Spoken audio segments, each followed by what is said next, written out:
What a show. I mean, what an extraordinary thing this was yesterday. And to Dan Graziano, you have sat here week after week after week and told us there's not going to be a coaching change, and there isn't going to be a coaching change before the end of the season. But Acho, in your opinion, should there be? Absolutely. It is killing me. It's literally killing me, and the Cowboys are so frustrating. Everybody knows the definition of insanity, doing the same thing over and over and expecting a different result.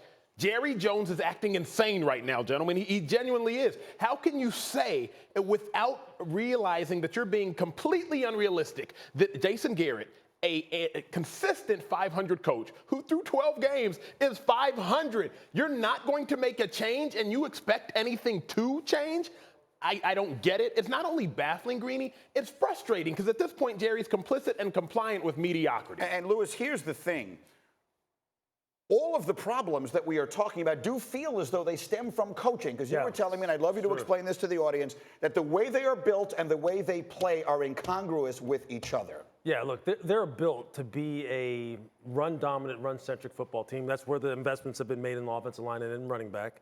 In the losses, though, they're losing the time and possession battle severely, which means they're throwing the ball a lot. They're trying to produce a lot of chunk plays throwing the football. And I understand that. That's just not the way you're built, though. And that's not the way you've kind of allocated your money. Because if you really believe that you were a throwing football team first, you would have paid your quarterback. True. You would have gotten your wide receiver under contract already, and you wouldn't have given Ezekiel the contract that you've given him. So they kind of play opposite of the way that they're built, and that really falls on Jason Garrett. Now, do I believe that they need to go ahead and make a coaching change at this point to where they would kind of take a total left-hand turn as far as how they approach football games? No. Look, he also doesn't just coach players, he coaches coaches. So the coaches themselves, as far as the assistants are concerned, they kind of follow his lead. I don't think that philosophically they would make such a big change that where you would go, okay, they're going to go on a four-game run and all of a sudden everything changes. I don't think, Lewis, they need anything philosophical. To your point, I think they might just need a different voice. They might need different motivation. I don't think they have the talent. You just spoke on it. Yeah. I mean, you have Zeke, you have Amari, you have Dak Prescott, you have all the talent in the world.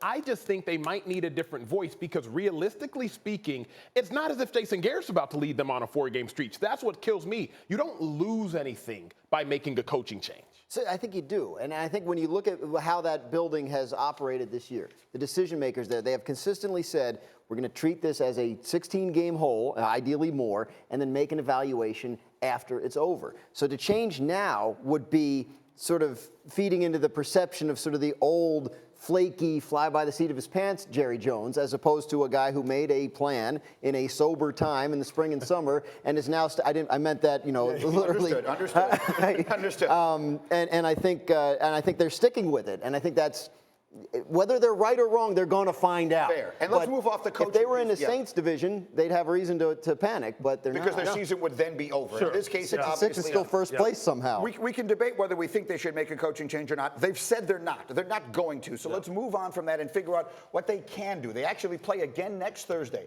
against Chicago, which is, we saw them yesterday, and we'll get to their highlights in a minute. The Cowboys are still in first place, and FPI still projects them to make the playoffs. What are they doing wrong that they can do right?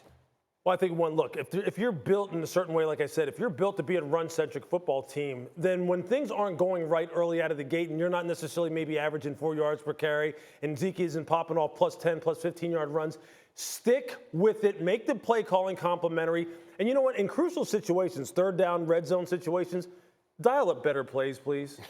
Come up with different stuff that you can actually pop your primary playmakers free and allow them to make big plays. Because I'll tell you what, some of the play calling that Kellen Moore is engaging in here, I'd like to know, Kellen, I mean, come on now. Well, what are you thinking here? Yeah. Seriously, they're going to have to do some of that. And defensively, I'll say this. For a football team that has paid a primary pass rusher, they have Robert Quinn, who kind of supplements DeMarcus Lawrence, who we constantly talk about have three of the best young linebackers in the NFL. Sean Lee, Leighton Vander Esch, Jalen Smith, three of the best.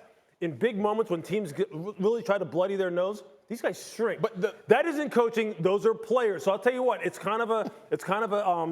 in totality, it is better coaching. But these players have to step up too over this next month. That's what it is, Lewis. They need to step up. The players in which they have paid aren't the ones that are really producing. Because I hear you, yes, force feed Zeke to a degree, and I saw the Cowboys didn't run Zeke after the 9:28 mark in the third quarter, Greeny. They did not give Zeke a handoff after the 9:28 mark in the third quarter. But then I looked into it a little further and I rewatched the game. It's skewed. It was 16-7 at the time, but then they go to 3rd and long, and then it's 23-7. Now the game's out of control. I think Zeke, for what they've given him, he hasn't been doing it, so Dak has to feel the pressure. Let's go to another thing that is directly coaching, and that is at 23-7, you go for it on the 4th down in this situation where the week before you had gotten soundly criticized for kicking a field goal.